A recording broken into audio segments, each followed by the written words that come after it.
IELTS writing task 2 যেটা একটা academic writing follow করে।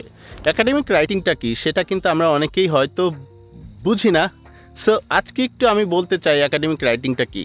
একাডেমিক রাইটিংটা হলো আপনি যে ইউনিভার্সিটিতে পড়তে যাচ্ছেন সেখানে আপনি লেকচার এবং অন্যান্য বিষয়গুলো বুঝবেন কি না, যার জন্য তারা একটা আপনার একাডেমিক স্টাইলে আপনার এসে লিখিয়ে আপনাকে টেস্ট করে যে আসলে আপনি অ্যাপ্রোপ্রিয়েটলি তাদের জন্য ফিট কিনা। সো একাডেমিক রাইটিংটা হচ্ছে একটা ফর্মাল রাইটিং, যেটা আপনার ইউনিভার্সিটি লিখতে হবে এবং আপনার কোনো প্রতিষ্ঠানে লিখতে হবে। সো একাডেমিক রাইটিংটার জন্য অবশ্যই আপনাকে ভালো একাডেমিক ভোকাবুলারি জানতে হবে।